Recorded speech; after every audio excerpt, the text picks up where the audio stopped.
მე შევუღლდი 22 წლის ასაკში და მე გამიმართლა. ანუ მე გამიმართლა იმ ადამიანში, ჩემი მთავარი ენერგიის წყარო არიან ჩემი შვილები. იცი რამდენი რაღაც არ გამომივიდა, რაც მინდოდა რომ გამომსვლოდა. თითქოს ჩამოურჩი ცხოვრებას. ქუჩაში გოგონები გამიჩერებია და დამიკომპლიმენტებია და მე თვითონაც ავმაღლებულო. მოგესალმებით, კეთილი იყოს თქვენი მოგბრძანება ჩვენთან ოჯახში. ჩვენი პოდკასტის სპონსორია სტუდია ანანასი, რომელიც უზრუნველყოფს მაღალი ხარისხის ვიდეო ფოტო მომსახურებას. ჩვენი დღევანდელი პოდკასტის სტუმარი გახლავთ ანკა ქაჯაია, 5 შვილის დედა და დიზაინერი. გამარჯობა ანკა. გამარჯობა. კეთილი იყოს შენი მოგბრძანება ჩვენთან ოჯახში. მოდი დავიწყოთ შენი მთავარი რეგალიით. რა არის შენი მთავარი რეგალია? მე ვთვლი რომ ჩემი მთავარი რეგალია და წარმატება დღესდღეობით არის ჩემი 5 შვილი. რასაც არ უნდა ვაკეთებდე, ყოველთვის მახსოვს რომ ჩემს უკან დგას ეს ჩემი ჯარი და ვცდილობ რომ ვაკეთო ბევრი სიკეთე. მე მახსოვს შენ რომ გაგიცანი, ჩვენ ფოტოსესიაზე გავიცანით ერთმანეთი და პირველი რაც შენ მითხარი იყო ის რომ მე 5 შვილი მყავს და შენს ამ სიტყვებში იმხელა სიამაყე იგრძნობა, რომ ნებისმიერი დედისთვის, ანუ ეს ძალიან სასიამოვნო მოსასმენია ჯერ და მე მაშინ დედაც არ ყოფილვარ, როდესაც შენი დახტოვებული დავრჩი. კი და აი მინდა რომ мотиваცია იყოს ყველა დედისთვის, ვინც განსაკუთრებით ახლახანს გააჩინა შვილი, ან ეხლა ელოდება ბავშვს და ბევრი ბრძოლები გვაქვს ამ დროს ქალებს. წონაში მატება, შეცვლილი ცხოვრება, რომ გონია რომ რაღაცები იმდენად შეიცვალო, რომ შეიძლება ისევ ისეთები ვეღარ ვიყოთ, როგორებიც ვიყავით და შენ ხარ ცოცხალი მაგალითი იმის, რომ 5 შვილის მიუხედავად, რამდენია 5 შვილი, მაგის მიუხედავად საოცარ ფორმაში ხარ, შენი ცხოვრება ძალიან აქტიური არის, ვარჯიშსაც ახერხებ, მუშაობასაც ახერხებ, მეგობრებთან ყოფნასაც ახერხებ და ამასთან ერთად შენი მთავარი პროფესია, მთავარი რეგალია რომ იყო დედა, ყოველთვის თან წინა ფონზე იწევს ეს ყველაფერი და მოგვიყევი ხა როგორ ახერხებ ამ ყველაფერს. პირველ რიგში ვიტყვი რომ ცოტა უხერხო ვადგრძნობ თავს, იმიტომ რომ როგორც წესი ჩემ თავზე საუბარი, ანუ რთულია.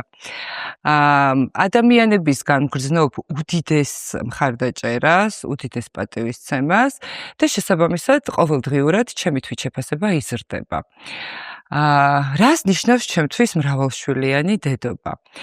პირველ რიგში ვიტყვი რომ ეს არის წოდება, ეს არის პოზიცია ცხოვრებისეული და მანამდე რა პოზიციებიც მქონია, ან რა პოზიციაც შეიძლება მქონდეს, მგონია რომ ყველაზე უზენაესია.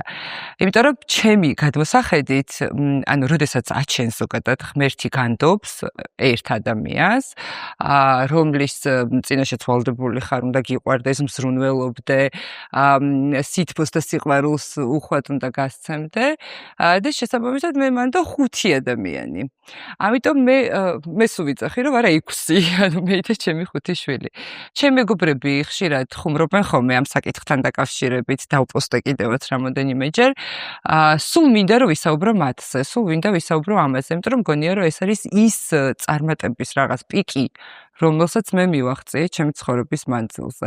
თავიდანვე გინდოდა 5 შვილი, მრავალშვილიანობა იყო თავიდანვე შენი მოწოდება თუ რაღაცა ეტაპობრივად მოხდა ეს ყველაფერი და პირველს რო გემოგაუგე მე ვიხდი რომ რა კარგი ყოფილა შვილი, რამხელა სიყვარულია და მე მოგინდა მეორე მოსთავე და იცი არის ამაზე ხშირად მიფიქრია, ზოგადად მგონია რომ ადამიანი როცა იბადება და არის ბავშვი, პატარა ბავშვი, მას აქვს გარკვეული ფიქრები და ეს ფიქრები ყოველთვის იყო დაკავშირებული ჩემს მრავალშვილიანობასთან, და ეს მერე და მერე გამახსენდა.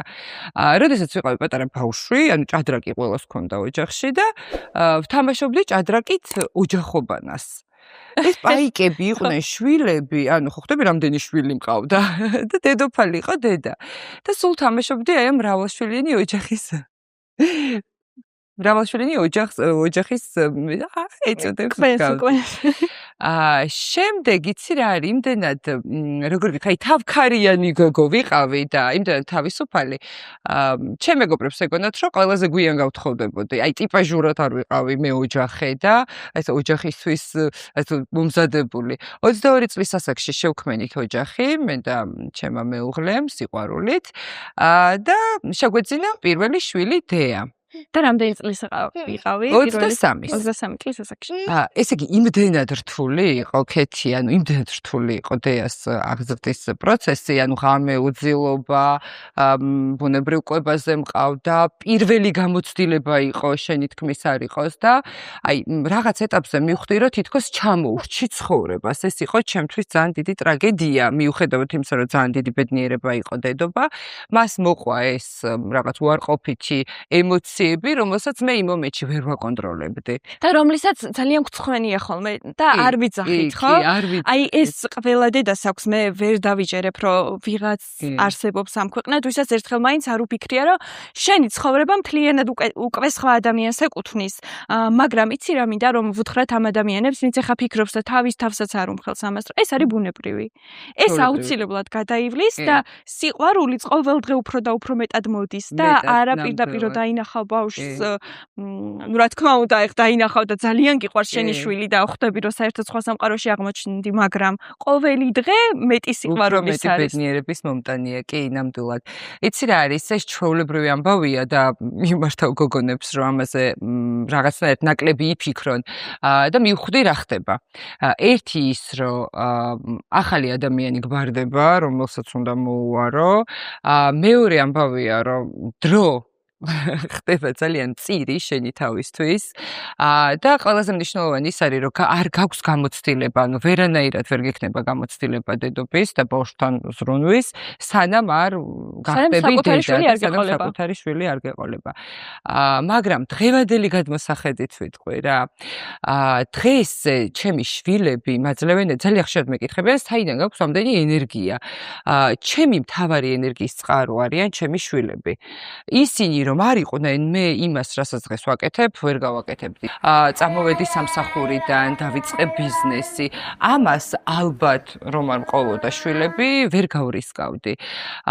ყველაზე მთავარი ის არის, რომ შეითქმის არ იყოს, ანუ ბავშვი იზრდება და სულ ფიქრობ ამაზე, ანუ რამხელა სითბო და რამხელა სიყვარული აქვს დედას შვილის მიმართ, რომ მას შეუძლია ყველაფერი გადადოს, იცი? ოღონდ ეს გადადებაც არ არის მთელი ცხოვრებით გადადება, არის გარკვეული ეტაპი, როცა შენ ჭირდება გოგონები, რომლებიც გვისმენენ, ისინი ფიქრობენ, რომ ისინი ჩამორჩნენ სოციუმს, მათი მეგობრების თითქოს ისე ხშირად ვეღარ ნახავ. ეგ იყო ჩემი პრობლემა, იცი? მე ძალიან სოციალურად აქტიური ადამიანი ვარ დღესაც.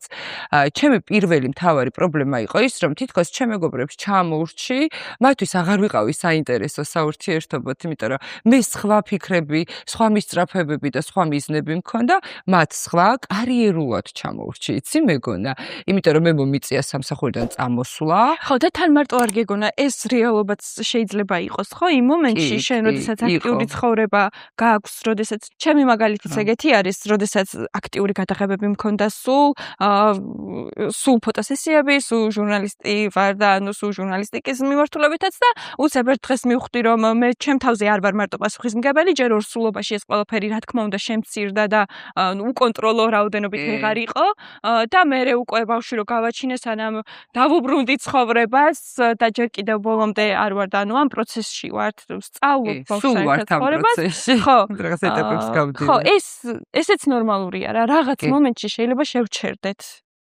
კი. მაგრამ თავი არ უნდა დავკარგოთ. მე ყოველთვის ვიძახი, რომ რასაც არ უნდა ვაკეთებდე, ანუ ბრენდზე ვიტყვი, რომ ანუ ბრენდის ახალი კოლექცია ეხლა შევქმენი, წინა კოლექცია შევქმენი რაღაც 2 კვარტლით ადრე და როდესაც მეკითხებიან, რომ აი რატო არ ქმნი, ხო არ გაჩერდი, არ გავჩერდი, უბრალოდ ჩემი ცხოვრების რიტმიდან გამომდინარე, რადგან ჩემთვის პრიორიტეტი არის უფრო ოჯახი, ვიდრე ნებისმიერი ბიზნესი. სწორედ ამიტომ მივედინები, ასე ვთქვათ, წინ ნელინაბიჯებით, მაგრამ ეს ნელინაბიჯები დღეს მე მიღებული მაქვს და ვიცი, რომ საკმაოდ დიდ წარმატებას მომიტანს მომავალში, რადგან ჩემი შვილები გაიზრდებიან და ერთად ჩავერთვებით ამა თუ იმ ბიზნესში და საქმიანობაში. მოდი ცოტა მეტი ვისაუბროთ ჩვენს ბრენდზე, ეს არის ქაჯაია ბრენდი, ანკა ქმნის და დღეს ორივე წარმოდგენილი ვართ ამ ბრენდის ტანსაცმელში და მოდი, დიდი მადლობა. მოდი ვისაუბროთ იმაზე, როდის ის გააკეთა ეს ბრენდი და მაშინ რამდენი შვილი ყავდა, როდესაც დაიწყე უკვე დიზაინერობაში პირველი ნაბიჯები. ესე იგი ამაზე იმდენს საუბრობ, რომ რაღაცა მგონია, რომ კიდე რაღაც უნდა დავამატო, მაგრამ ნუ ვერ დავამატებ. ვიყავი პატარა, სხვა შორის აი სულ ვეუბნები დედებს, მოусმინეთ თქვენ შვილებს და უყურეთ, რას აკეთებს დამოუკიდებლად. აი, როდესაც მარტო თამაშობს. ჩემ მთელი ბავშვობა, ქეთი მახსენდება, რომ თოჯინებს ესე ჩამოვსვავდი, ვიცმევდი სხვადასხვა კაბებს, მაშინ რაც მქონდა და ვაწყობდი ჩვენებს. თოჯინებისთვის. მე ვიყავი მოდელით, დიზაინერით, სპიკერით, არ ვიცი, აი ყველაფერი. ეს იყო ჩემთვის ყველაზე ესეთი, როგორ ვთქვა, აი ბედნიერი თამაში. რატომღაც თითქოს ეს ჩემი ბავშვობის თამაში ოცნება მიიჩქმალა სადღაც, იცი? იმიტომ რომ გაიხსენე, ანუ მე 87 წელს დაბადებული ვარ და თითქოს აი დიზაინერობა ისეთი მარტივი არ იყო 90-იანებში. და ნუ ჩავაბარე იურიდიულზე, დავიწყე მუშაობა ბანკში, საბანკო გამოცდილება მაქვს 18 წლიანი და ამ 18 წლის შემდეგ, როდესაც მეოთხეზე დავორსულდი, საკმაოდ წარმატებული თანამშრომელიც ვიყავი, მივხვდი, რომ რაღაც პერიოდის შემდეგ, როდესაც მე გავაჩენდი, მე მომიწევდა სამსახურში დაბრუნება. ისეთ ასაკში მომიწია მეოთხე შვილის გაჩენა, რომ რაღაცა პრიორიტეტების დალაგება დავიწყე. 34 წლის ამ გავაჩინე მეოთხე. თითქოს მივხვდი, რომ ჩემთვის დღეს ის კარიერა, რომელშიც მეგონა, რომ ძალიან ბედნიერი ვიყავი და წარმატებული ვიყავი, თითქოს მეორე ხარისხოვანი ხდებოდა. უკვე ორსულობაში მივხვდი. მით უმეტეს მოგეხსენება ჩვენი კანონმდებლობა დეკრეტულ შვებულებას, ანუ საკმაოდ მოკლევადიანია, ანუ 6 თვეანია და 6 თვეში აუცილებლად უნდა დაბრუნდე ან რჩები უშემოსავლოდ და აი ეს რაღაცა დამომიტივტივდა ჩემი ბავშვობის ოცნება და გადაწყვიტე შემექმნა ბრენდი, რომელიც იქნებოდა ორსულთათვის. ანუ ის, რაც მე იმ მომენტში მაკლდა. რაც ყველაზე მეტად ჭირდა. მოდი თქვა ყველამ, რომ ორსულობაში რომ გამოიყურებოდე ლამაზად, ძალიან რთულია, იმიტომ რომ ფაქტობრივად ტანსაცმელი არის შოვება. ალბათ მეორე ორსული ქმრის ტანსაცმელში გამოწყობილი, დავდიოდით მეც და ხო, ფაქტობრივად ჩემი მეუღლის გარდერობით ცხოვრობდი. მადლობა მეუღლეს ყველაფრისთვის. საორსულო ხაზი იყო პირველი კოლექცია და მივხვდი, რომ მოდელიც მე ვიყავი. როდესაც პუბლიკამ გაიგო, რომ დიზაინერი მე ველოდებოდი მეოთხე შვილს, ანუ ეს იმდენად სენსიტიური აღმოჩნდა ჩვენი მოსახლეობისთვის, ძალიან აიტაცეს ბრენდი. და ძალიან გამაბედნიერა იმ ფაქტმა, რომ ბევრი ორსული გოგონა, ჩემ მდგომარეობაში მყოფი, გავაბედნიერე და გავალამაზე ამ ულამაზესი ლუქებით. შემდეგ მოხდა ამ ბრენდის უფრო დიდ მასშტაბებზე გასვლა, ასე ვთქვათ, და დავამზადე უკვე არაორსულებისთვის, იმიტომ რომ მოთხოვნა იყო, რომ ყოფილიყო არაორსულთა ხაზიც. რაც შეეხება ბრენდის პირველ ჩვენებას აუცილებლად უნდა ვთქვა. 9 თვის ორსული ვიყავი, როდესაც ერთ-ერთმა კომპანიამ მომიწყო ჩვენება და ეს ვიდეო დღემდე ტრიალებს სოციურცეში. მე ვიყავი პლუს 50 კილო, ანუ რაც ახლა მიყურებ, ანუ 109 კილო ვიყავი იმ ჩვენებაზე. და იმ ჩვენების შემდეგ მივხვდი, რომ მოკლედ ეს ბრენდი უფრო დიდ მასშტაბებზე გავიდოდა. და როგორ მოახერხე მე -50 კილო რომ ხარ დღეს წარმოდგენილი. ალბათ პირველი შეხედვით მეკითხება იცი. ხო, აი პირველი შეხედვით ახლა შენ ადამიანი შემოგხედავს. 5 შვილის დედა კი არა, რომ შეიძლება ერთი ორსულობა ქონდეს გატანილი და 50 კილოთ იმეტი ოდესმე ყოფილიყავი, ძალიან რთული წარმოსადგენი არის. იცი რა არის? პირველ რიგში მე ვარ ჯიუტი. ანუ სიჯიუტე არის ჩემთვის ძალიან ისეთი ბავშვობიდან ესეთი ვარ, ანუ სწავლობდი, იმიტომ რომ ჯიუტად მინდოდა რომ ყოფილიყავი ლიდერი კლასში, შემდეგ უნივერსიტეტში. ამ შემთხვევაშიც გამომადგა, იცი, ეს ჩემი ხასიათი. როდესაც გავაჩინე მეხუთე, გიორგი, მივხვდი, რომ მე ის ადამიანი არ ვიყავი, რაც ვიყავი 3 წლის წინ. ძალიან დიდ განცდებში ჩავარდი ქეთი, იმიტომ რომ ვერ ვცნობდი ჩემს ვიზუალს, ვერ ვცნობდი ჩემს სახეს, ანუ სარკეში ვხედებოდი და ვხედავდი სრულიად სხვა ქალს. ვუყურებდი ვიდეოებს, ხშირად ტელევიზიაშიც მიწვევდნენ და ვერ ვცნობდი ჩემ თავს. მივხვდი, რომ რაღაც ზომა უნდა მიმეღო, ეს ზომა იყო რადიკალური. და დავიწყე სწორი კვება. სწორი კვება რომ არ მოგატყუო, საერთოდ რას ნიშნავდა არ ვიცოდი, იცი? ანუ ეხლა ახალი თაობა უფრო ჩემაშვილებმა იციან 14 წლის ასაკში. ბოდიში აი ჩაგეჭრები ხა პირველი 3 ორსულობა არ ქონდა წონის. მქონდა იგივე. ანუ ყოველ ორსულობაში ვიმატებ მინიმუმ 35 კილოს. ეს არის ჩემთვის აი როგორი რაღაც. ვიცი მე 6-ს რომ გავაჩინო.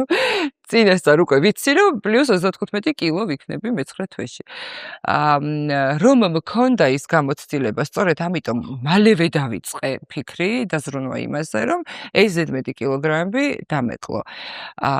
იცი რა არის, ხა ამ გადმოსახედიდან ვიტყოდი, რომ არ არის რთული, მაგრამ იმ გადმოსახედიდან საკმაოდ რთული იყო.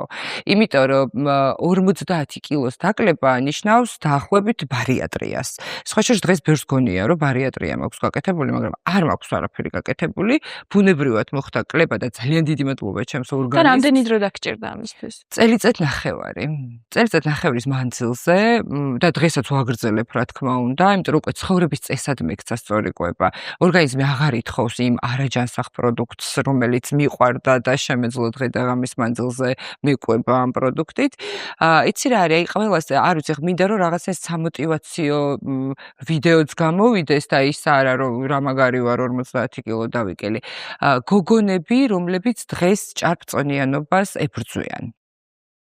ჭარბი წონა კარგია, ანუ ნორმალურია. ხო, არ გავაკრიტიკებთ და არ გვაქვს უფლება, არც ჩემ თავს ვაკრიტიკებდი იმ მომენტში, მაგრამ ჭარბი წონა პირველ რიგში ავნებს ჩვენს ჯანმრთელობას. ანუ ეს არის, ანუ როგორც 2x2 4.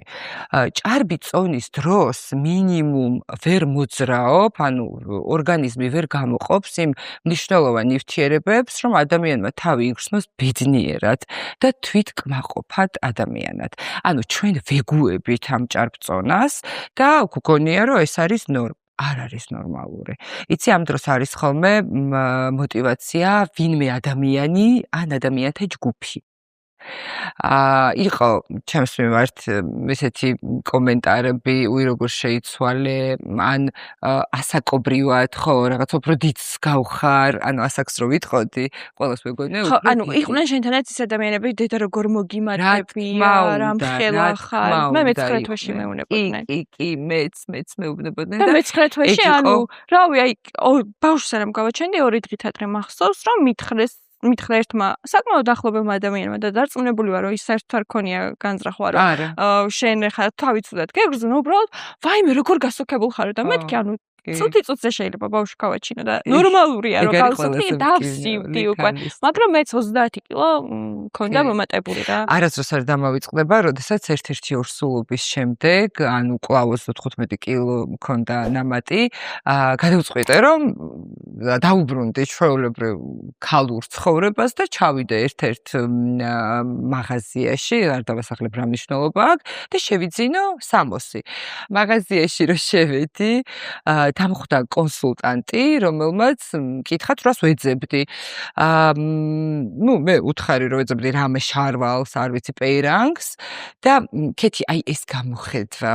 მან ამათვალი ეს უნებლიეთ მოხდა რა თქმა უნდა, ამათვალიერ ჩამათვალიერა და არ გვაქვს თქვენი ზომის 60-ო და ეს იყო ჩემთვის აი მოვბრუნდი და აი თვალზე ცრემლე იხოს შემიძლია ვიტირო ის ხელად ემოცია გამოიწვია, ოღონდ იმ გოგოს არ ქონდა გამიზნული რომ ჩემთვის ეწყენინებინა იმეჯ, მოვბრუნდი და მახსოვს ესე ერთი სული მქონდა, როდის დავტოვებდი მაღაზიას და გამოვიდოდი გარეთ და სათვალე გავიკეთე და ნუ ცრემლები თავისთავად მოდიოდა. ეს ყველაფერი გარდა იმისა, რომ ჭარბი წონა გვაქვს ორსულობის შემდეგ, ჩვენ გვაქვს ჰორმონალური დისბალანსიც, რომელიც ადამიანებს არ ესმით. ანუ საზოგადოების გარკვეულ ნაწილს გონია, რომ ქალი რო გააჩენს, მორჩა. დამთავრდა მისი ორსულობა, ეხლა უკვე ჩვეულებრივად შეუძლია იმუშაოს, იკონტაქტოს, იმეგობროს, გავიდეს გარეთ და ასე შემდეგ. არ არის ეგრე. სამწუხაროდ არ არის ესეთ არა. უდიდესი ძალისხმევა სჭირდება ყოველ დედას, რომელმაც გააჩინა შვილი, გამოიარა სამშობიარო ტკივილი, გამოიარა ის პროცესები, რაც თან ახლავს დღეს მშობიარობას. არის სხვა ადამიანი. დღეს არის სხვა ადამიანი და შეეგუოს იმ რეალობას, აი მართლა დიდი ძალის ხმევა ჭირდება და მინდა ყველა, ანუ შენ წეგან მითხარი გმირი ხარო, ყველა დედა გმირია, ყველა ქალი გმირია, ვისაც ერთი შვილი მაინც გაუჩენია და ორსულობა გამოუვლია. შევიცვალე ქეთი მეხუთე შვილის შემდეგაც იმდენად შევიცვალე, რომ ისაც ცხოვრებისეულად ანუ ცდილობდი სულ პოზიტიური ყოფილიყავი, მიუხედავად იმისა, რომ ბევრი რთული პერიოდიც მაქვს ცხოვრებაში გამოვლილი, მაგრამ დღეს როგორ ვარ იცი? დღეს მგონია, რომ რადგან ჩემი ენერგიის წყარო არიან ეს დადებითი ადამიანები, პატარა ადამიანები, მე უარყოფითზე კონცენტრირების უფლებაც არ მაქვს. მე უარყოფით გავურბი ვარ. უარყოფით ადამიანს, ანუ უარყოფით ენერგიას, რომელსაც ვგრძნობ და უფრო მეტად ვუახლოვდები სხვა შორის ეს საოცრად უნდა ვთქვა. როდესაც აჩენ შვილს, იმდენად დიდი ემოცია ეს სიყვარული, რომ ამ სიყვარულით სამყაროსაც უახლოვდები, იცი? გრძნობ შენ. ბევრად უფრო კი. ბევრად უფრო მოსიყვარულე, ბევრად უფრო გამგებიანი ხდები. ბევრად უფრო მიმღებლობა გეწყება, ხო? და განსაკუთრებით აი მე ყოველთვის მიყვარდა ბავშვები, მაგრამ მას მე რაც დედა გავხდი, აი სულ მეგონა რომ მე ვიყავ ის ადამიანი, ვისაც ხვისი შვილები უყვარს ძალიან. ხო. ხვისი შვილები, მაგრამ მას მე რაც მე ჩემი შვილი მყავს, ხვისი შვილების 1000 მაგად უფრო მეტად მიყვარს. და უფრო მეტად შემიძლია ვიყო მიმღები რაღაცების მიმართ. მივხვდე რომ ცხოვრებაში ბევრად უფრო მნიშვნელოვანი რამ არსებობს, ვიდრე ის მომენტი კონკრეტულად ნებისმიერი რამ რაც შეიძლება იყოს. ბიჭო. მოდი ჩემთან. ესე იგი, შენ რო დაიბადე, ქეთიც რა თქმა უნდა შეცვლილია და ყველაზე მთავარი რა არის, იცი, სტატუს გიმაღლებს, ანუ გიყურებ, აი სტატუსი გაქვს ამაღლებული. ხო და ამიტომ არის რომ მეც დავდივარ და დავიარები და ვიძახი ყველგან და 5 შვილი მყავს. შეიძლება ზოგისთვის სასაცილოა, მაგრამ ჩემთვის ეს არის ყველაზე მნიშვნელოვანი. სასაცილო როგორ შეიძლება იყოს ნორმალური ადამიანისთვის ეს სასაცილო კი არა.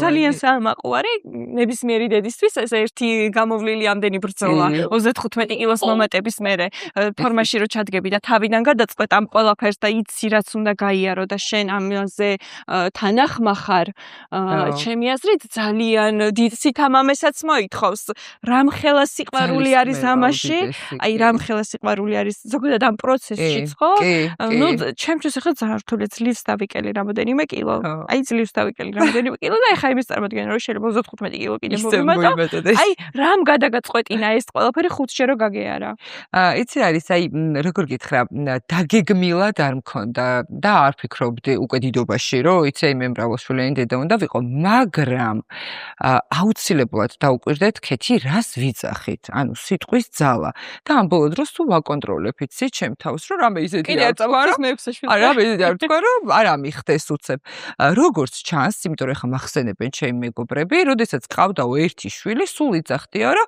აი მე 4 მეყოლება 5 მეყოლება რაც მე არ მახსოვს და ეს ჩვენი ბაგეებიდან ამოსროლილი სიტყვები სამყაროს შეესმინება და აუცილებლად თუ ის გულიდან მოდის და ჩვენ შინაგან სამყაროსაც სურს ეს ყველაფერი ის აუცილებლად ახდენადია რამხელა ბედნიერება ნუ ყველამ ვიცით მაგრამ ახალგაჩენილზე ესეთი ბედნიერება არ არის რა მოდი ვაღიაროთ მე მოსმენილი რომ მქონა რომ შვილს რომ ჩაიხუტებ რო დაგაწვენენ გულზე არაფერი აღარ გემახსოვრება ყველაფერი დაგავიწყდება და ჩემ შემთხვევაში ისე ველოდებოდი მაგას რომ ის ტკივილი რაც მქონდა იმ მომენტში ვეღარ უნდა მეგრძნო იმიტომ რომ შვილი მეწვა რომ იცი რა კითხვები მქონდა ჩემ თავთან რომ ნუ თუ ანუ მე რატო ვგრძნობ ამას თუ არავინ არ გრძნობს თუ ყველას ავიწყდება იმ მომენტში რომ იქ ნაკერებს ადებენ თუ რაღაც პროცესები მიმდინარეობს ხო ეს არ არის რომ გააჩინე ბავშვი და ხო აი რაღაც მომენტში რომ ბავშვი რომ დამაწვინეს ნუ რა თქმა უნდა ეხა დღეს რო ვიხსენებ ეს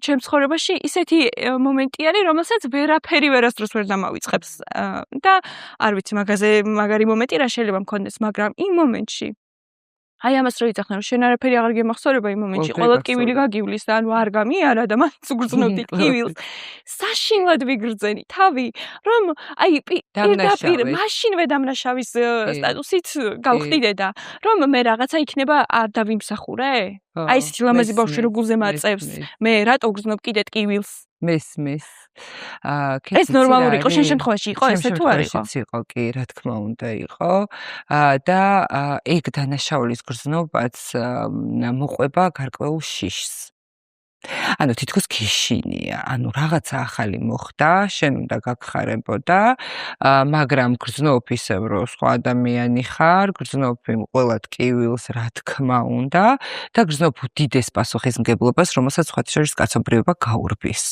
ჩვენ თვითონ ვქმნით ამ პასუხისმგებლობებს და ვიმატებთ ხო შიშია ქეთი ის რაც მე მახსენდება მე შემეშინდა, ანუ შემეშინდა იმისი, რომ ვაი თუ ვერ ვიქნები კარგი დედა.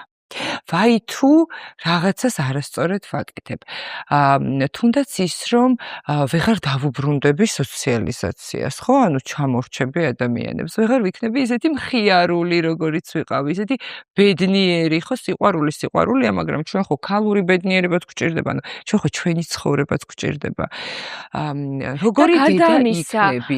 შენ გჭირდება შენი თავი ისევ სოციალიზაციაში, მაგრამ შენ შვილს არ ჭირდება? შენ შვილს ხო ჭირდება? აუცილებლად ჭირდება შვილს. სხვათა შორის დღემდე ვიტყვი და უნდა ვაღიარო, იცი, ამ თემაზე მე მგონი არსად არ მისაუბრია ესე ფართო აუდიტორიასთან. დღემდე მაქვს შიშს ვერ დავარქმევდი. პასუხისმგებლობა იმის, რომ ჩემი შვილები აღზარდო ისე, რომ ისინი იყვნენ ცალკე ინდივიდები, არ იყვნენ, აი ხოც რო იძახენ ხოლმე ჭიპლარი აქვსო დედასთან და ბოლომდე ერთად რო არიან. სულ ვცდილობ ქეთი რომ ვიყო განსხვავებული დედა და მე მგონი ყველა სექსურველი აქვს. ანუ არ ვიყო დედა, რომელიც გარკვეულ საკითხებში მეტად ერევა, ვიდრე უფლება მაქვს. ვაძლევ მაქსიმალურ თავისუფლებას, ვაძლევ აზრის გამოხატვის უფლებას და ძალიან ხშირად როდესაც საჩხუბრები არიან, ჩემი შვილები და ალბათ ახლა ამ ვიდეოს ჩემი ოჯახის წევრებიც მოусმენენ, ვცდილობ რომ არ ვიჩხუბო. ეს არ ნიშნავს იმას, რომ მე ნეიტრალური დედა ვარ, ან არ მაინტერესებს. არა, ამითი მინდა რომ ისინი თავად მიხვდნენ თავიანთ შეცდომებს და საბოლოო ჯამში დააფასონ რომ გაიზარდნენ ჯანსაღი დედის და ჯანსაღად მოაზროვნე დედასთან ერთად და როდესაც გააგრძელებენ დამოუკიდებელ სვლას, მათ შენიშვნების გარეშე ჩვეულებრივად შეიძლებათ ცხოვრების გაგრძელება. ზოგადად მგონია, რომ შენიშვნაა ბავშვის კრიტიკა და თუნდაც რაღაც, არა მაქვს ახლა მასშტაბურ დანაშაულებზე საუბარი, ხო? თუნდაც პატარა შეცდომის გამო მისი გაკრიტიკება მე მგონია მიუღებელი. მაგრამ გააჩნია ალბათ სიტუაციასაც. გააჩნია კი, ანუ ეს ისედაც აღნიშნე, მაგრამ ბავშვმა პასუხისმგებლობის აღება ხომ უნდა იცოდეს თავის დანაშაულზე. ნახე როგორ არის, არსებობს, ანუ ხუთი, წარმოგიდგენ შენი შვილი და შენ ხართ სხვადასხვა ფსიქიკის ადამიანი. სულ ძალიან გინდოდეს, რომ შენი ის კონდეს აზროვნება, ხო? ხო, არა, მე არ გულისხმობ ამას, მაგრამ აი რაღაც არის ხო რაღაც გარკვეულ ასაკში უკვე ხა 10 თვის ბავშვს რას მოვთხოვ მაგრამ შეიძლება უკვე 3 წლის 4 წლის ბავშვს რომელმაც უკვე იცის საუბარი რომელსაც უკვე ესმის შენი ნათქვამი რაღაც რომ ეუბნები რომ მოდი ეს არ გააკეთო აი თქვა ეს ჭიქარა ძირს არ დააგდო იმიტომ რომ შეიძლება გატყდეს გაისვაროს და ასე შემდეგ და ის შეგნებულად ამას აკეთებს ამაზე შენიშვნას არ აძლევ ანუ ნახე როგორ არის ჩემ გამოცდილებას გეტყვი შეიძლება მე არასწორად ვიქცევი ამ შემთხვევაში. როდესაც ბავშვი შეგნებულად ამტვრევს მოსმენილი მაქვს ფსიქოლოგებისგან, გარკვეულ ნივთს, ისვრის და აგრესიულად იქცევა, შესაძლოა რამოდენიმე ფაქტორის ბრალი იყოს. პირველი მას კონდეს კრიტიკული ასაკი, რომელიც სწორედ 3 წელს მე გამოფლილი მაქვს ბევრჯერ. 3 წლის ბავშვებს ემართებათ და ამით ის თვით შეცნობას აკეთებს, ანუ ეს მტვრევის ხმა მისთვის დღეს ძალიან მნიშვნელოვანია. ჩვენ რა თქმა უნდა უნდა დავტუქსოთ, ოღონდ დავტუქსოთ არა. ავუხსნათ, იმიტომ რომ 3 წლის ბავშვს უკვე კარგად ესმის ყველაფერი, ავუხსნათ, რომ ამ მომენტში ეს ამას რო ამტროს მე როგორც ვიქცევი, მას აღარ ექნება ეს სათამაშო, ეს ჭიქა, ეს ნივთი და ჩვენ თავიდან ხო არ შევიძენთ უკვე ნაყიდ ნივთს. მოდი სხვა რაღაც შევიძინოთ და გავუფრთხილდეთ ამ არსებულს. ანუ ბევრი ეგეთი მაგალითი შემიძლია მოვიყვანო. მაგრამ მე შენი საუბრით ვატყობ, რომ შენ ანუ ჩხუბი, რა თქმა უნდა, ყველა შემთხვევაში ყველაზე ცუდი გამოსავალი არის ჩხუბი, მაგრამ პასუხისმგებლობას არ გაურბის ბავშვი. შენ უხსნი, რომ ეს არის მისი პასუხისმგებლობა, რომ ეს გააფუჭა, მას აღარ ექნება ეს ნივთი და აი პასუხისმგებელი იქნება იმაში, რომ თუ მოუდება, მას აღარ ექნება ეს ნივთი. ანუ სწორი პოზიცია მაინც უყალიბდება ბავშვს. მე მგონია, რომ ძალიან მნიშვნელოვანია ის, რომ ბავშვმა თავიდანვე იცოდეს, რომ თავის აქციელზე რაღაცა პასუხისმგებლობა უნდა აიღოს, რომ შემდგომ სრულ ასაკში იქნება თუ ეს გარდატეხის ასაკში და შემდგომ ასაკებში რაღაცებს არ გაექცეს. იცი კიდე რა დავაფიქსირე, ანუ სხვა ერის ბავშვები მოდიან, ანუ ერა სრულიად შეცვლილი, ანუ ჩვენი ბავშვობა რომ ახსენდება, ალბათ შენც პარალელსავლებ და დღევანდელი ბავშვების ბავშვობა.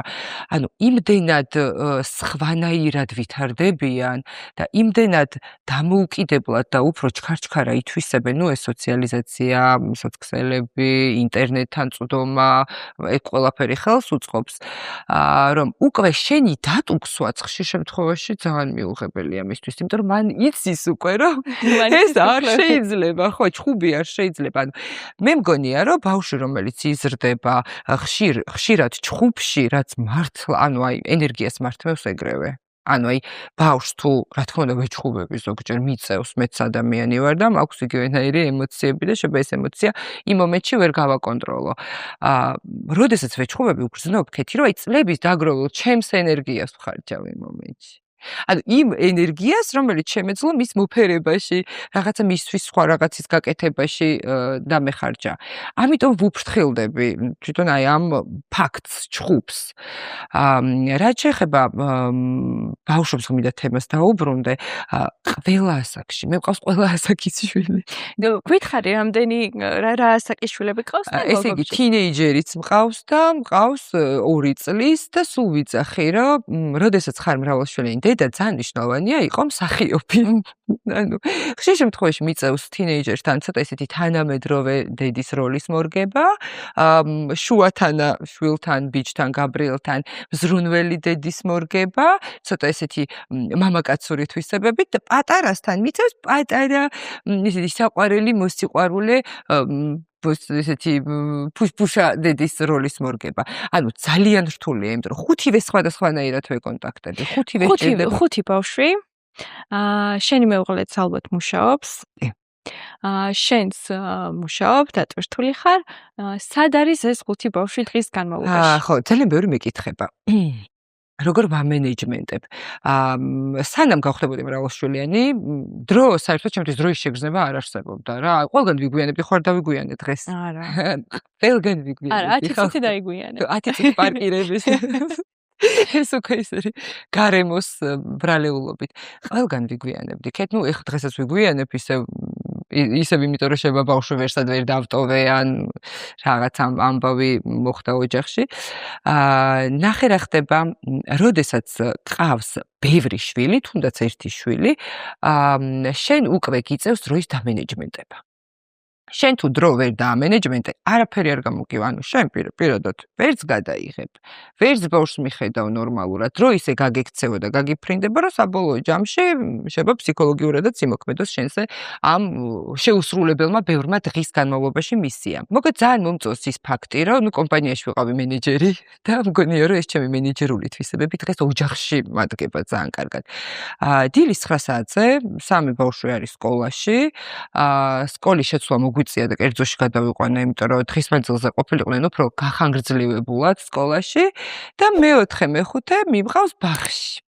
ეხლა ეს ძალიან მოკლედ მოვყევი, მაგრამ სულ მინდა რომ აი ერთი პატარა კამერა მიყურებდეს, რას ვაკეთებ დილით რომ 5 ბავშვს არიგებ, ხო? 5 ბავშვს რომ ვარიგებ და იმგონია რომ აი ქუჩაში ჩემი მეზობლები ვინც მხედავენ, სხვადასხვა ადამიანი მოძრაობ, იმიტომ რომ 5 ჯერ გამოდივარ და შევდივარ 9 საათამდე. ეს ბავშვები არიან თავიანთ დაწესებულებებში და მე შემდეგ ვიწყებ უკვე ჩემ ცხოვრებას. ძალიან მნიშვნელოვანია ჩემთვის ვარჯიში ახსენე. ვარჯიშიც რატომღაც ბევრს გონია რომ არის გართობა. ვარჯიში დავიწყე 36 წლის ასაკში და ყველას მოუწოდებ. აი ჩემზე პატარა გოგოებს იმ დღეს თორიც ჩავწერე. ივარჯიშონ, დაიწყონ აქტიური ცხოვრების წესი, იმიტომ რომ გარკვეულ ასაკში იგრძნობენ ისევ ფიზიკურ პრობლემებს, ანუ ენერგიის ნაკლებობას, ფსიქოლოგიურ პრობლემებს. ამას ყველაფერს მე მკურნალობ ვარჯიშით. როდესაც მივხვდი, რომ ან ფსიქოლოგთან უნდა მივსულიყავი და ან უნდა მევარჯიშა, მე ავირჩიე ვარჯიში, რომელიც ჩემთვის როგორც ფიზიკურად, ისე ფსიქოლოგიურად საკმაოდ დიდი ენერგიის და დადებითი მუხტის მომტანი აღმოჩნდა. ვარჯიშიდან შემდეგ უკვე მივდივარ ატელიეში, სადაც მუშაობთ ახალ კოლექციაზე ან ძველ კოლექციებს ვაწესრიგებ, ვაფორმირებ და ვაგზავნით. ძალიან დიდი მადლობა ყველას, ვინც ჩემ ბრენდის მომხმარებელია, ანუ პირადად მინდა რომ ყველას მოვესიყვარულო.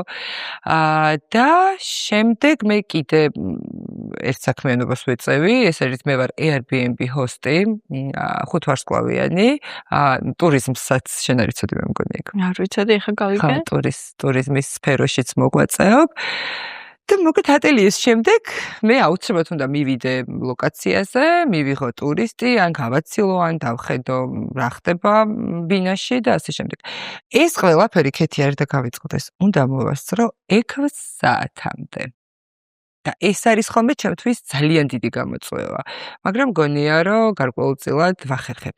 აუცილებლად უნდა ვთქვა რა, არ მინდა რომ რაღაც ახლა სუპერ დედის როლი მქონდეს და ხალხმა ისმინოს ეგოისტური, ხო, ეგოისტი ქალი, რომელიც ის რა მაგარი ვარ, 5 შვილი გავაჩინე, გავზარდე და ასე შემდეგ. მე რომ ვიყო მარტო, მე ვერაფერს ვერ გავაკეთებდი. ანუ ვერაფერს საერთოდ ვერაფერს, ანუ აქაც ვერ მოვიდოდი, შენ ვერ გნახავდი, ალბათ წლები შენ თუ არ მოხვიდოდი ჩემთან. ძალიან მნიშვნელოვანია პარტნიორის შერჩევა. არ ვიცი, მე გამიმართლად ვიტყვი რა, მართლა ძალიან გამიმართლა, იმიტომ რომ მე ვყავს არაჩვეულებრივი მეუღლე. მაგრამ როდესაც მივყვებოდი ცოლად, მე ამაზე არ ვფიქრობდი, რომ იცი, ეს ბიჭი, ეხა ჩვენ რო ხუჭულს გავაჩინე. როგორი კარგი მამა იქნება, როგორი კარგი ქმარი იქნება, მამობამდე უნდა იყოს კარგი მეუღლე რა. კარგ მეუღლემ უნდა იყოს კარგი მეგობარი. კარგ მეგობრამდე უნდა იყოს კარგი მოსაუბრე. ხო, იცი რა, მეც ეხლა რომ დავფიქრდი, მგონია რომ აი, როდესაც ქალი უკვე დაოჯახდება, როდესაც შვილია, ძალიან მნიშვნელოვანი არის ვინ დგას მის გვერდით. აუცილებელი. და ალბათ ყველა წარმატებულ ქალს რომ არა მე იმას არ ვიძახი რომ ეხლა თქვა უქმრო ქალები არ არიან წარმატებული და დედები არ არიან, მაგრამ რაღაცნაირად მგონია რომ ეს ძალიან მნიშვნელოვანი არის. თუნდაც სიტყვიერი მხარდაჭერა ძალიან მნიშვნელოვანი არის. თუნდაც ის რომ მე ეხლა ამ პოდკასტში ვსიბარ, რომ არა ჩემი ქმარი არ გამომიდოდა ეს. ნახე.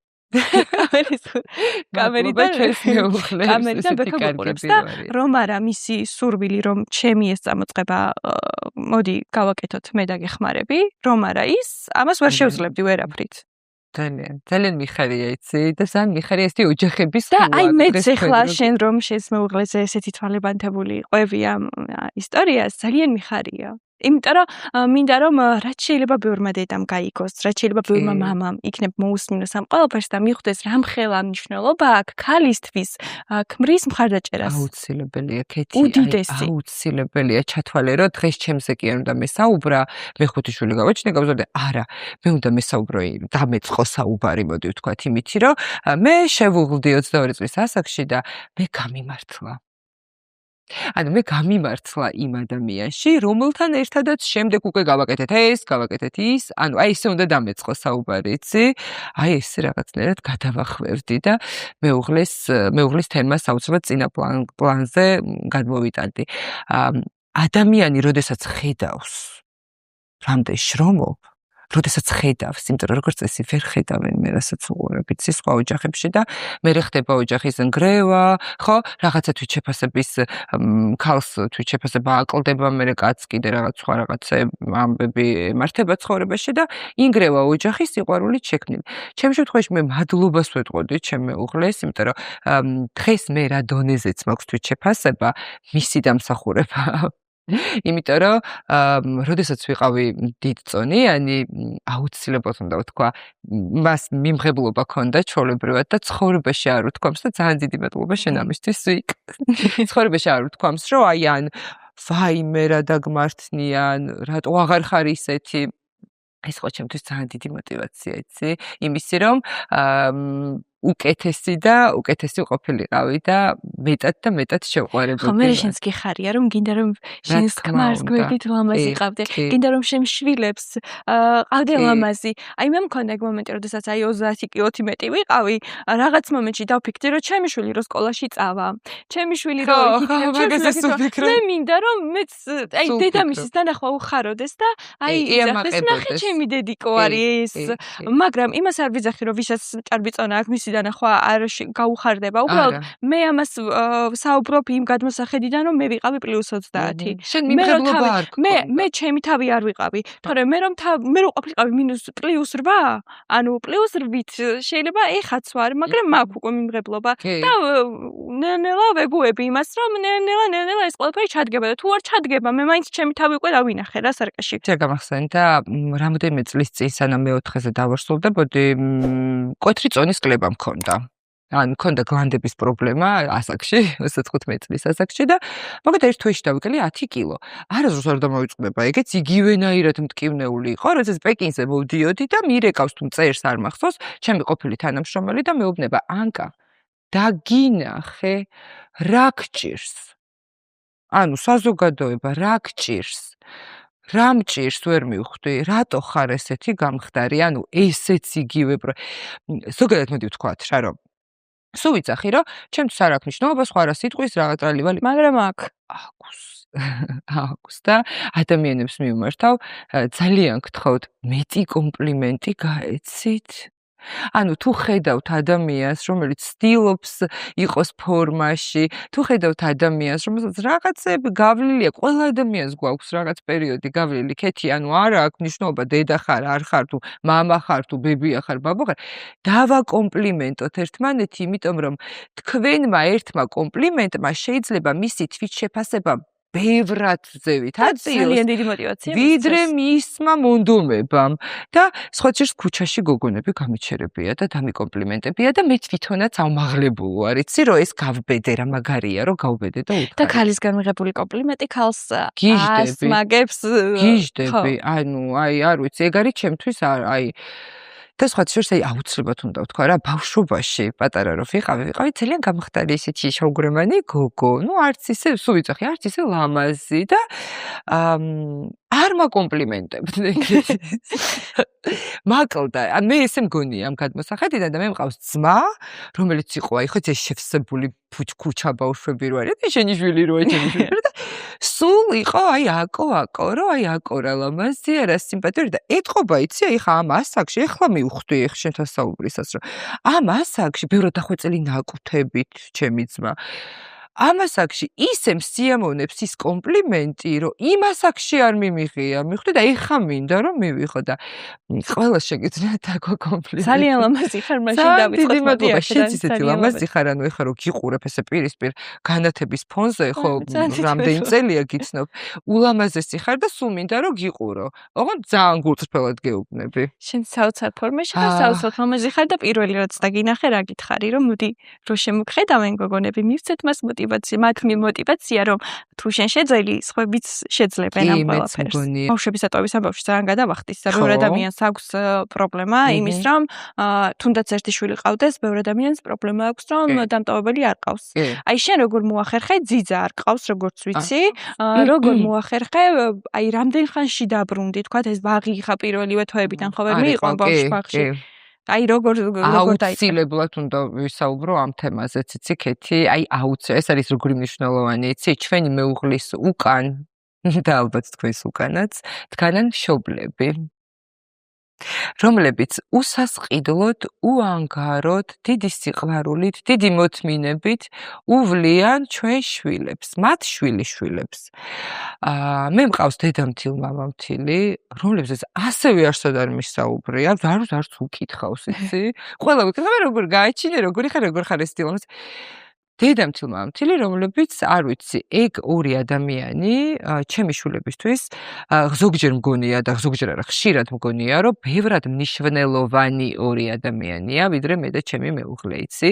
იმიტომ რომ ისინი არიან, მათ მეტი გამოცდილება აქვთ, მეტი სითბოს გამოყოფის საშუალებაც აქვთ, იმიტომ რომ ხშირად ჩემი დედამთილი უფრო მეტ სიყვარულს გამოხატავს ჩემი შვილების მიმართ, ვიდრე მე და მას გონია, რომ მე რაღაც არ ვარ თბილი ადამიანი, იმიტომ რომ მაგდონემდე არ შემიძლია, ალბათ მე რომ ბებია გავხდები, მეც იგივენაირად მოვეფერები და 5 ჯერ მეტად ვიდრე ჩემ შვილებს.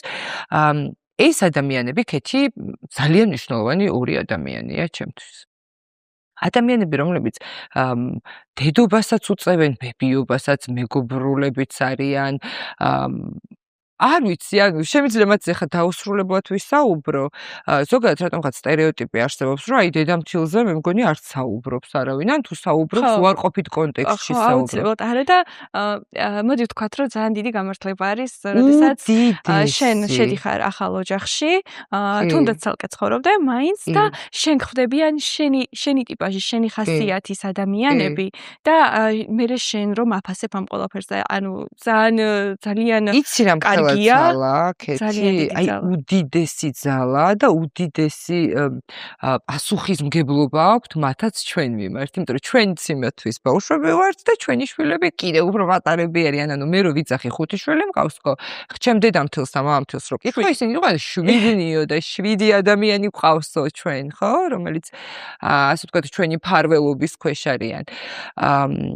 არასდროს არ მიფიქრია, მით უმეტეს ჩვენ ერთად ვცხოვრობთ და ესეც აუცილებლად უნდა ვთქვა, ჩვენ გვაქვს იმის საშუალება, რომ ვიცხოვროთ სხვადასხვა სახლში ფიზიკურად, მაგრამ ჩემი მეუღლე დედის ერთაა და რატომღაც მგონია, რომ მიუხედავად ისე, რომ ძალიან იღლებიან და ხშირად გვითქვამს, რომ აი ხა მე ცალკე გადავალ და დაგტოვებთ, ვერ გვტოვებენ, ვერ გველებიან, იმიტომ რომ თვითონ ხვდება ჩემი დედამთილი, რომ მისი რესურსი ჩემთვის დღეს ძალიან მნიშვნელოვანია და მისი რესურსი და მისი სიყვარული ჩემი შვილებისთვის არის ძალიან მნიშვნელოვანი. სანამ გავთხოვდებოდი, სულ ვიძახდი, რომ აი მე მარტო უნდა ვიცხოვრო, ოჯახმა უნდა იცხოვროს გარკვეული პერიოდი ცალკე, ჩვენ ვიცხოვრეთ ცალკე და შეიძლება მომავალშიც ვიცხოვროთ, არავინ არ იცის, ხო? დღეს ჩვენ აი ეს მოცემულობა გვაქვს და ეს მოთხოვნა გვაქვს და ეს სურვილი გვაქვს, რომ ვიყოთ ერთი დიდი ოჯახი, იმიტომ რომ მე ბებია ბაბუა ადრე გარდამეცვალა და არ მახსოვს, იცი? ხო, ყველაზე დიდი სიტყვა, მე ძალიან დიდი სიტყვა მახსოვს ბებიასგან, ბაბუასგან. ვუყურებ ამათ, ქეთი მგონია, რომ აი მე რო ბებია და ბაბუა მყოლოდა, ანუ ზოგადად დედები, ბედნიერი იქნებოდიან. დედები, რაც ოცნება და სურვილი, მე ესე მგონია. არ აგვისრულდა ბავშვობაში, ვცდილობ, რომ ჩვენ შვილებს აუსრულოთ და ჩემ მეგობრებს, ვისაც ბებიები და ბაბუები ყავდათ და ერთად ცხოვრობდნენ ოჯახებით, აი შევნატროდი. დღეს ჩემ შვილებს აქვთ ის რეალობა, რაც მე მინდოდა რომ მქონოდა და სრულფასოვანი ოჯახი მგონია, რომ მშობლები და უფროსი თაობა. კი, ოჯახი სრულფასოვანი არის მაშინ, როცა მისი ყველა წევრი, დედამთილი, მამამთილი, სიდედრი, სიმამრი ერთმანეთთან ჰარმონიულად ცხოვრობს. ეს არის ყველაზე კარგი რამ. შეიძლება ცხოვრობდე ცალ-ცალკე, ჩვენ შემთხვევაში ხა ცალ-ცალკე ვაპირებთ, ხა ვიშენებთ სახლს და ვაპირებთ რომ ვიცხოვროთ ცალკე, მაგრამ ჩვენ რომ გვაქვს ეს იდეალური ურთიერთობა, ჩემთვის ძალიან დასაფასებელი არის და ხო ეს ცალმხრივი არ არის რა, ეს მარტო მე რომ მოვინდომო, არ გამოვა. არ არსებულია ნამდვილად. მარტო ჩემმა დედამთილმა რომ მოინდომოს და მამამთილმა არც ეგ არ გამოვა და მარტო ჩემმა მშობლებმა რომ მოინდომონ, არც ის არ გამოვა. იცი მე მგონია ორივე მხარეს გაუმართლა. ახლა რა ამ დროს, ანუ შენ შემთხვევაშიც და ჩემ შემთხვევაშიც, რომ სწორი ადამიანები და მოდი ვუსურვოთ სხვა ადამიანებსაც, რომ კონდეთ ეს გამართლება. იმიტომ რომ ხო, ნუ სამწუხარო რეალობა არის ის, რომ ბევრს არ აქვს ეს გამართლება და მათ კიდევ ემატებათ პრობლემა, რომ აი ჩვენ შემთხვევაში თუ მე შემიძლია ბებიასთან დავტოვო ბავშვი, თქვა ბაბუასთან დავტოვო და მეხმაროს რაღაც საქმე რომ აქ გასაკეთებელი, რომ მას ყავდეს ბავშვი და ასე შემდეგ, ზოგს საერთოდ არ ყავს. აი ესეც არის. მოდი არ ვისაუბროთ იმას, რომ შეიძლება ცუდი ურთიერთობა იყოს, შეიძლება საერთოდ არ ყავს ადამიანს, ხო? ამ შემთხვევაში აი როდის მიიყვანე ბავშვი ბაღში, როდის გაგიჩნდა და აი მაინტერესებს, აი 5 შვილი რომ ყავს და გამოგდის ყველაფერი. როგორ გამოგდის ეს აი ისე მცხვენია, იცი, აი რომ გამოგდის ყველა. ბევრი რაღაც არ გამომდის, იცი? ძალიან ბევრი წარუმატებელი მცდელობა მაქვს ცხოვრებაში და იხლაც და მანამდეც. ანუ ზოგადად რატომღაც სულ საუბრობთ იმაზე, რომ გამოგდის, ბევრი რაღაც არ გამომდის. იცი რამდენი რაღაც არ გამომივიდა, რაც მინდოდა რომ გამომსვლოდა, მაგრამ მე იმაზე არ ვორიენტირდები, უბრალოდ მინდა ადამიანებს მივმართო, რომ ყველაფერი ასე დალაგებულად თავისით არ მოგდის. ძალიან დიდი შრომა გვჭირდება იმისთვის, რომ გამოგვივიდეს. ბევრი წარუმატებელი ბიზნესის დაწყების პროცესშიც ბევრ წინაღობას შევეფეთე. რაზეც არ ვსაუბრობ და ალბათ ერთხელ აუცილებლად ვისაუბრებ პარტნიორებთან დაკავშირებით, ხო? იქ რაღაცა ფინანსურ ხარჯებთან დაკავშირებით, გათვლებთან დაკავშირებით, თუნდაც ის რომ ოჯახს და ბიზნესს ერთმანეთს ესე 50-50 ისე უნდა შეუთავსო, რომ არც ერთი არ დაზარალდეს და არც მეორე, ამ დროს ბევრი რაღაც არ გამომსვლია, იცი? მაგრამ დღეს შემიძლია ვთქვა, რომ კი უფრო მეტი გამომივიდა, ვიდრე არ გამომივიდა. ანუ სწავლით ეტაპობრივად და სულ მინდა ხოლმე, რომ აი ახალი ბიზნესი რო გავიგებ, რომ რაღაც ახალი ბიზნესი შეიქმნა, ან თუნდაც როგორც ახალბედა დედა. მინდა რომ ვუთხრა მათ აუცილებლად ჩადეთ დიდი ძალის ხმევა და არ ორიენტირდეთ სწრაფ რაღაც აყვავებაზე, იცი? ანუ ეტაპობრივად და შენ თუ გაუძლებ, მოდი ესე ვთქვათ რა, შენ თუ გაუძლებ, აუცილებლად გამოგივა. თუ ვერ გაუძლებ და დანებდები, არ აქვს მნიშვნელობა 1 წელი იქნება 2, 3, 4 თუ 5. შენ თუ დანებდები, არ გამოგივა. კოკა-კოლას უყვები ხოლმე რომელიღაცა ბლოგერმა თქვა. კოკა-კოლას პირველ წელს გაყიდვები ქონდა 13 ბოთლი გაიყიდა, მე მგონი 12 თვის მანძილზე და დღეს კოკა-კოლა აგერ მსოფლიო დონის ბრენდია. ასე რომ მე მგონია რომ სიჯიუტე მეტი მონდომება და აუცილებლად უნდა აკეთო ის საქმე რაც გინდა და არა ის რაც გითხრეს რომ აკეთო რა. ანუ ხო არის რომ ეხა შენ იურისტი უნდა გამოხვიდე, იმიტომ რომ ბევრი ფული შევიბე. არა. შენ თუ გინდა მსახიობობა, გახდი მსახიობი. მე ეგეთი მიდგომა მაქვს ჩემს შვილებთან დაკავშირებითაც. ადრე იყო ჩემი შვილი აუცილებლად იქნება დიპლომატი, ან ექიმი, ან იურისტი, ან მათემატიკა. მე სულ არ უნდა იმ ბორს მათემატიკა, ხო? დღეს არ უნდა.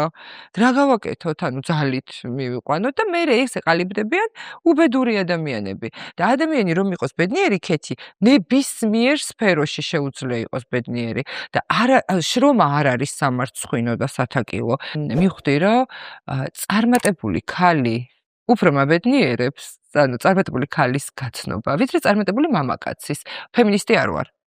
უბრალოდ მე ვიცი, ქალს რამხელა შრომის ჩადება მოუწია, ისე ვთქვათ აი ოჯახის პარალელურად, რომ ამ წარმატების გზაზე დამდგარიყო სადღაც მწვერვალზე. და მაინც აი ყველა ქალს შეუძლია გარემო პირობებიდან გამომდინარე ვიცახი. მაგალითად შეიძლება ვიღაცას არ ქონდეს იმის საშუალება რომ ყავდეს ძიძა, ვიღაცას არ ყავს ბებია და ბაბუა დამტოვებლად ბავშვის. მაინც აი ესეთ ადამიანებს ვისაც უნდა რომ რაღაც ქნან, მაგრამ აი საწავიყვანო ბავშვი. აი რომ ყავს 1 წლის ბავშვი, რა ვქნა? ვინ დამას საქმებს 1 წლის ბავშვთან ერთად რო სამსახურში ვიარო? ყველას არ აქვს საშუალება აქ დაისვას ბავშვი. და ეცე ჩვენ ისეთ სამყაროში ვცხოვრობთ, სადაც გადისტანციურ და ბევრი რამ, იცი? და სამუშაო ადგილები, რო ვთქვა, რომ თავზე გვაყრია და გვეხოცებიან, არა, მაგრამ სამუშაო ადგილები არსებობს. ერთადერთი ყველა ქალს ვუსურვებდი იმას, რომ განავითაროს ის უნარი, რაც რეალურად აქვს. არ ვიცი ეგ რა არის, ხო? ახლა ჩემ შემთხვევაში სულ ვიცახი, რომ მე აღმომაჩნდა უნარი გაყიდვების და საკმაოდ წარმატებული B2B გაყიდვები ვიყავი წლების მანძილზე და დღესაც ვიყენებ ამ უნარს. ვიღაცა შეიძლება ქონდეს სხვა უნარი. ანუ სხვა რაღაც, აი ჩაიხედონ თავის თავში და ამ უნარით მათ შეეძლებათ ბავშვის შესაძლებელია რომ ბავშვის პარალელურად გარკვეულ წარმატებამდე შეიძლება ეს იყოს ონლაინ მუშაობა. ცალსახად მაინც რთული იქნება, იმიტომ რომ ბავშვს ბევრი რამ სჭირდება. ბევრი რამ სჭირდება, მაგრამ შეიძლება ეს იყოს ბაღი გამოსავალი. კი. ესე იგი, ჩემი 5-ვე შვილი პირველმა არიარო ბაღში საერთოდ. ჩემი დანარჩენი 4 შვილი 1 წლის ასაკში მომიწია მათი ბაღში მიყვანა და აი ეს რთული არ იყო 1 წლის ბავშვი ბაღში არის? დღევანდელი გადმოსახედიდან ვიტყვი რომ არა. და იმ მომენტში რომ დამაბრუნო და იმ ანკამ რო ისაუბროს, ვიტყვი რომ ძალიან რთული იყო, იმიტომ რომ მანდაც დამნაშავედ გრძნობითი თავს. ხო, აი ეს მაინტერესებდა. თითქოს აი შენ რაღაცის გამო და იმისთვის რომ წარმატებას არა. 1 წლის ბავშვი ბაღში ჩემ შემთხვევაში ვიტყოდი რომ ძალიან ბევრი უნარი გამოიმუშავა, იცი?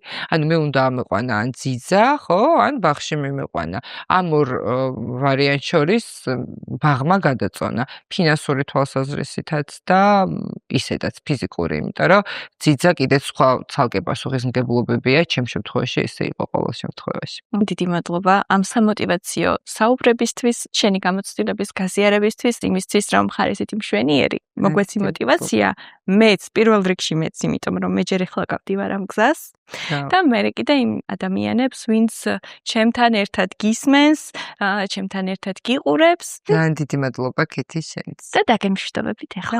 ნახვამდის. ჩვენი დღევანდელი პოდკასტის სტუმარი იყო დიზაინერი და მთავარი რეგალით 5 შვილის დედა ანკა ქაჯაია.